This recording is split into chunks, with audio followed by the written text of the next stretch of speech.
ब्राह्मण ठेवलेला आहे. श्री स्वामी समर्थ. जय जय स्वामी समर्थ. अनुभव क्रमांक 110. ब्राह्मण स्त्री जानकीबाई. बडोद्याहून एक जानकीबाई म्हणून कराडच्या ब्राह्मणाची बायको दर्शनाकरिता आली होती. तिचे सोवळे इतके कठीण होते की बाईचा पाय भूमीवर पडणे कठीण. जिकडे तिकडे तिला ओवळेच दिसे. ती नैवेद्य घेऊन महाराजांकडे चालली असता वाटेत तिला विंचू चावला, परंतु तिच्या नैवेद्यास कोणाचीच अडचण आली नाही. कशी तरी धडपडीत महाराजांपर्यंत गेली आणि महाराजास नैवेद्याबाबत प्रार्थना करू लागली. आम्ही सोवळ्याचे अन्न खात नाही, तुझ्या नटकावळ्या प्रिय पुरुषास ताट नेऊन दे.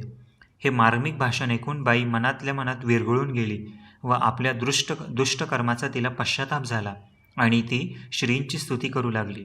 तेव्हा महाराजांनी तिचा थोडा नैवेद्य घेतला व ते तिला म्हणाले, पांढरी झालीस म्हणजे तुला भक्ती लागेल. काही दिवसांनी बाईच्या अंगावर कुष्ठ उत्पन्न झाले. श्री समर्थांचे वचन, ब्रह्मदेवासही अशक्य करण्याचे सामर्थ्य नाही. पुढे ती बाई कुष्ठी झाल्यावर तिला आपल्या कर्माचा पूर्ण पश्चाताप होऊन ती परमेश्वराची भक्ती करू लागली. श्री स्वामी समर्थ. जय जय स्वामी समर्थ. या ठिकाणी श्री स्वामी समर्थ